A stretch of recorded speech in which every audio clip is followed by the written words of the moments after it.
Assalamualaikum warahmatullahi wabarakatuh. Perkenalkan, nama saya Mulyana Widyastuti dari Predatek Puzzle 24. Baiklah, di sini saya dari jurusan Sistem Informasi Fakultas Sains dan Teknologi. Di sini saya akan mempresentasikan hasil penelitian kami dengan penulis Umi Soleha, Mulyana Widyastuti, dan Bapak Mustaqim SDMkom dengan judul Perbandingan Algoritma Analitik Hierarki Proses atau HAP, Smart, Fair, dan Murah dalam penentuan bidang keahlian siswa. Nah, pertama di sini akan membahas mengenai latar belakang penelitian. Nah, salah satu program pemerintahan adalah untuk meningkatkan SDM, atau sumber daya manusia. SDM dinilai sebagai faktor utama dalam meningkatkan keunggulan kompetitif yang berkelanjutan. Nah, salah satu program pemerintah dengan cara kerjasama revitalisasi sekolah, khususnya sekolah menengah kejuruan atau SMK dengan pemerintah pusat dan daerah. Menurut Badan Pusat Statistik atau BPS, tingkat pengangguran didominasi kalangan lulusan memang SMK. Nah, dengan total 6,88 juta atau 8,49%, tertinggi dibanding dengan tingkat pendidikan lainnya.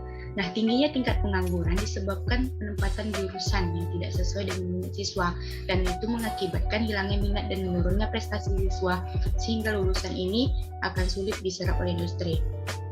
Peminatan siswa merupakan tahapan pengkategorian pada sebuah bidang mata pelajaran sesuai minat dan kemampuan siswa itu sendiri. Nah, ada bidang keilmuan yang dapat membantu penentuan proses minat siswa, yaitu teknik pendukung keputusan. Nah, apa sih teknik pendukung keputusan? Teknik pendukung keputusan merupakan manajemen pengambil keputusan dengan menangani masalah-masalah semi terstruktur. Nah, selanjutnya penelitian terdahulu. Nah, di sini saya memakai 3 penelitian terdahulu. Itu ada Arman DKK itu tahun 2019. Di sini mereka menggunakan metode AHP, di mana penilaian kriteria dan alternatifnya dapat ditentukan dengan perbandingan matrik berpasangan. Pada AHP, semua diberi bobot nilai berdasarkan atribut nilai rapor, nilai UN, dan nilai tes minat. Itu dengan judul teknik pendukung keputusan yang pernah diterapkan pada penentuan minat siswa. Nah, kelebihan dari AHP ini sendiri yaitu matrik perbandingan berpasangan dan analisisnya konsisten. Nah, AHP ini dianggap salah satu sistem yang paling inklusif yang dianggap membuat keputusan dengan beberapa kriteria. Nah, selanjutnya itu ada Yuan Sadati itu dan kawan-kawan itu pada tahun 2018. Nah, penggunaan metode AHP ini dengan murah dalam penentuan guru berprestasi sebagai ajang promosi jabatan. Nah, kelebihan dari Mora sendiri yaitu tingginya tingkat selektivitas sehingga dapat menentukan tujuan dari kriteria yang bertentangan.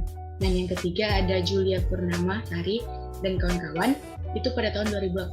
Nah, penentuan daerah demam berdarah dengki menggunakan AHP dan SmartCare.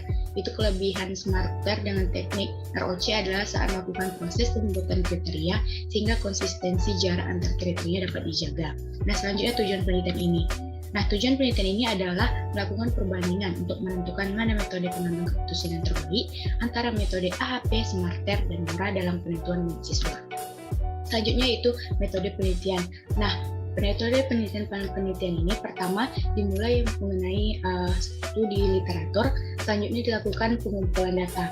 Nah, dari pengumpulan data tadi diolah menjadi menggunakan 3 metode, yaitu AHP atau Analytic Hierarchy Process AHP, dan Simple Multi Attribute Rating Technique Equating Rank atau SmartCare, dan yang 3 yaitu MORA atau Multi Objective Optimization on the Basis of Ratio Analysis. Nah, selanjutnya dari penggunaan metode tersebut baru dilakukan analisis sensitivitas. Nah, baru dilakukan evaluasi dan selesai. Selanjutnya hasil pembahasan. Yang pertama itu mengenai deskripsi datanya. Nah, data yang digunakan pada penelitian ini merupakan data pada sekolah menengah kejuruan yang terdiri dari 10 alternatif dan 5 kriteria atau faktor penentu minat siswa yang berikut dipaparkan 5 dari 10 data siswa pada tabel di atas. Nah, itu kriterianya ada nilai ujian nasional, nilai SKL, nilai tes psikologi, nilai PPDB, minat peserta didik, dan alternatifnya ada A1 sampai A10. Selanjutnya penerapan dari metode AHP. Nah, metode AHP ini menghasilkan nilai akhir yang didapat berdasarkan perhitungan matrik, perbandingan berpasangan antar alternatif dan masing-masing kriteria.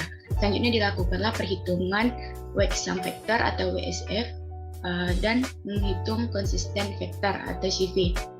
berdasarkan kriteria, kemudian melakukan perhitungan Consistent Index atau CI dengan hasil 0,086 serta hasil perhitungan Consistency Ratio atau CR adalah 0,077. Adapun hasil ranking yang berdasarkan bobot prioritas dapat dilihat pada gambar di bawah ini. Nah, berdasarkan grafik ranking ini, alternatif nilai yang tertinggi itu dimiliki oleh alternatif A1 dengan nilai 0,268, sedangkan untuk alternatif nilai terendahnya yaitu A10 dengan nilai 0,020. Selanjutnya, penerapan dari metode Smarter itu skala pada data sebelumnya yang akan digunakan dalam tahap normalisasi, dan penerapan metode Smarter ini resiko kriteria serta bobot prioritas dapat dilihat pada tabel di bawah ini.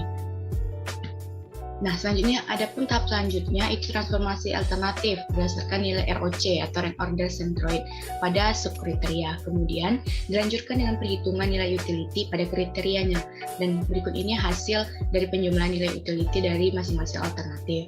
Nah, berdasarkan dari hasil nilai utilitas total yang dihasilkan menggunakan metode Smarter ini, hasil akhir menggambarkan penjumlahan nilai utilitas dari setiap alternatif berdasarkan nilai akhir tertinggi hingga nilai akhir terendah. Dari grafik di samping dapat dilihat bahwa alternatif yang memiliki nilai utilitas tertinggi itu ada pada A9 dengan nilai 0,57, sedangkan nilai utilitas terendah itu ada pada A4 yaitu 0,24.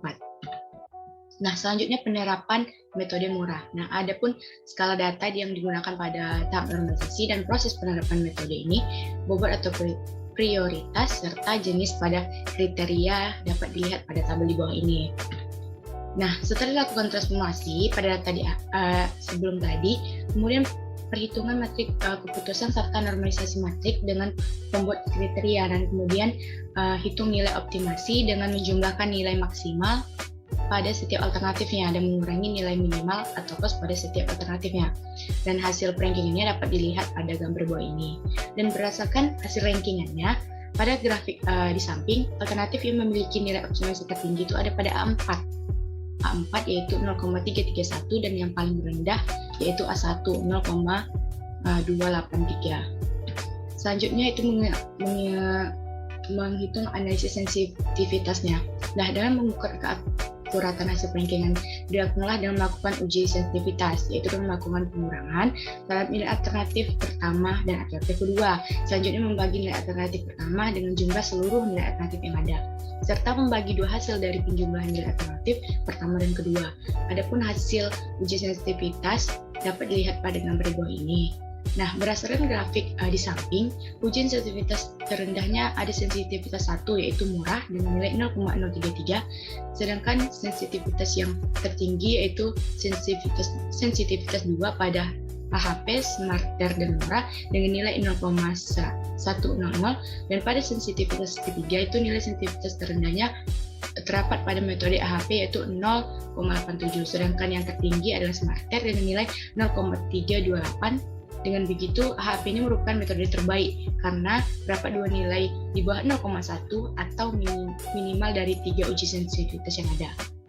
Nah, selanjutnya kesimpulan dari penelitian ini. Nah, pada penelitian ini mendapatkan hasil rankingan yang didapat dari nilai akhir masing-masing metode. Nah, peringkat pertama pada metode AHP ini dengan alternatif A1-nya dengan nilai preferensinya 0,268, adapun peringkat pertama pada metode Smarter dan murah yaitu pada alternatif A9 dengan nilai 0,57 dan pada alternatif A4 dengan nilai optimasi 0,331. Nah, dalam kasus 3 metode ini, Smarter memiliki nilai preferensi sangat tinggi, sedangkan AHP memiliki nilai preferensi terendah dengan nilai 0,020 pada alternatif A10, dan berdasarkan uji sensitivitas AHP merupakan metode terbaik dari dua uji sensitivitas di bawah 0,1 dibanding dengan Smarter dan murah. Dan adapun kandidat yang sesuai dengan hasil AHP yaitu A1 dengan bidang keahlian BDP atau bisnis daring dan pemasaran. Terima kasih, sekian penjelasan dari presentasi penelitian ini. Saya akhiri dengan wassalamualaikum warahmatullahi wabarakatuh.